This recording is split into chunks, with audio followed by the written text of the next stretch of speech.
সুপ্রিয় দর্শক আসসালামু আলাইকুম। আপনারা সকলে কেমন আছেন? আশা করি আলহামদুলিল্লাহ সকলে অনেক অনেক ভালো আছেন। যে যেখান থেকে আজকে আমার ভিডিওটা দেখতে পাচ্ছেন সবাইকে শুভকামনা জানিয়ে Munni craft and delicious recipe চ্যানেলের পক্ষ থেকে চলে আসছি নতুন রেসিপি নিয়ে। আশা করি আপনাদের কাছে ভালো লাগবে।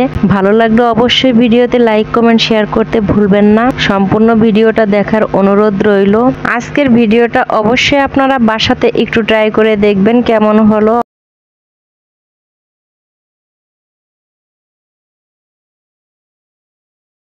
কথা না বাড়িয়ে মূল রেসিপিতে চলে আসছি। এখন দেখেন 200 গ্রাম পরিমাণ চিংড়ি মাছ আমি কেটে ছেটে সুন্দর করে পরিষ্কার করে নিয়েছি। উপরের ভেতরের রগ ফেলে দিয়েছি। এখন লবণ এবং হলুদ মেখে নিচ্ছি। কিছুক্ষণের জন্য আমি রেখে দিব, কারণ চিংড়ি মাছে খোসা থাকা অবস্থায় লবণ ঢুকে না, তাই। এখন আমি ভাজতে চলে যাব। চিংড়ি মাছটা হালকা করে আমি ভেজে নেব। ফ্রাই প্যানে তেল গরম করে নিয়েছি এবং চিংড়ি মাছটা ভেজে নিচ্ছি। চিংড়ি মাছটা বেশি ভাজা যাবে না, কারণ রবারি হয়ে গেলে তখন ভালো লাগবে না খেতে। তো সেক্ষেত্রে এপিট ওপিট করে দুপিট একটু কালার এসে গেলে আমি নামিয়ে নিব। বন্ধুরা, ছোট্ট একটা রিকোয়েস্ট করি, আজকের ভিডিওটা যদি আপনাদের কাছে ভালো লেগে থাকে তাহলে অবশ্যই আমার ইউটিউব চ্যানেল এবং পেজটা ফলো দিবেন। ইউটিউব চ্যানেলটা সাবস্ক্রাইব করতে ভুলবেন না। তো আমার চিংড়ি মাছটা ভাজা হয়ে গেল, এখন আমি নামিয়ে নিচ্ছি। অন্য একটা ফ্রাই প্যানে আবারও একটু তেল দিয়ে আমি এখানে হাফ কাপ পরিমাণ পেঁয়াজ কুচি করে নিয়েছি। সেটা আমি নেড়ে চেড়ে এটাকে ভেজে নেব হালকা ব্রাউন কালার আসা পর্যন্ত। এখন দিয়ে দিলাম তেজপাতা। একটা তেজপাতা 4 টুকরা করে নিয়েছি। 4টা সাদা এলাচ এবং 3 থেকে 4 টুকরা দারুচিনি, 4টা লং এবং কয়েকটা গোলমরিচ দিয়ে দিলাম। সাদা গোলমরিচ, আপনারা চাইলে কালো গোলমরিচও দিতে পারেন। আমার কাছে কালোটা নেই, তাই আমি সাদাটা ইউজ করছি। এখন দিয়ে দিব পেঁয়াজ বাটা 2 টেবিল চামচ পরিমাণ। এটাকে আমি কাঁচা গন্ধ চলে যাওয়া পর্যন্ত ভেজে নিব। বন্ধুরা, রান্নার ভিতরে সব থেকে মজার জিনিস হচ্ছে স্টেপগুলো ফলো করা, সেগুলাই আপনারা ফলো করে দেখবেন। তো ভাজা হয়ে গেল, এখন আবার দিয়ে দিচ্ছি আদা বাটা এবং রসুন বাটা আর জিরা বাটা হাফ চা চামচ করে করে। তো এটাও আমি সুন্দরভাবে একটু ভেজে নিব কাঁচা গন্ধ চলে যাওয়া পর্যন্ত।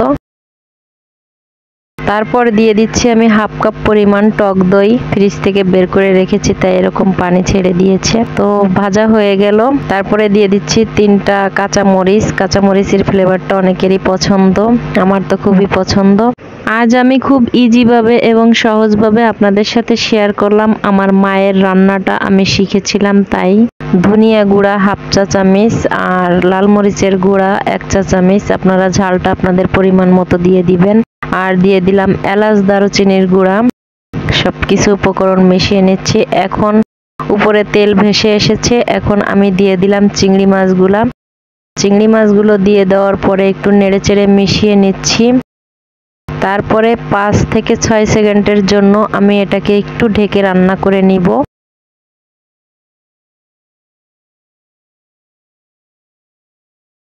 তো দেখতে পাচ্ছেন ঢেকে রান্না করে নিলাম। এখন আমি আরেকটু নেড়েচেড়ে নিচ্ছি। এর সাথে এখন আমি অ্যাড করব নারকেলের দুধ। আর নারকেলের দুধটা কিভাবে বের করতে হয় এটা সকলেরই জানা আছে। আমি বন্ধুরা ব্লেন্ড করে নিয়েছি এবং গরম পানি দিয়ে দিয়েছি। তারপরে আমি সেকে নিয়েছি, তাই আমি 1 কাপ পরিমাণ দুধ অ্যাড করে দিচ্ছি। এখন আমি এটাকে নেড়েচেড়ে মিশিয়ে নিলাম।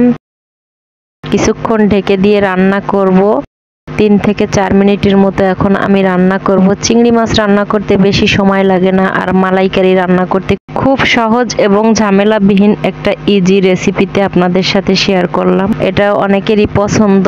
তো এর মাঝে আবারও দিয়ে দিলাম 3টা কাঁচামরিচ। এই কাঁচামরিচের সেন্টটা মৌ মৌ করবে। আর মাঝে আমি কোনো লবণ দেইনি বন্ধুরা। এখন আমি একটু টেস্ট করে সামান্য পরিমাণ লবণ দিয়ে দিচ্ছি। তো আমার কাছে মনে হচ্ছিল লবণটা একটু কম হয়েছে, তাই আমি নেড়েচেড়ে মিশিয়ে নিলাম। তো বন্ধুরা, আমি আপনাদেরকে সার্ভ করে দেখিয়ে দিলাম।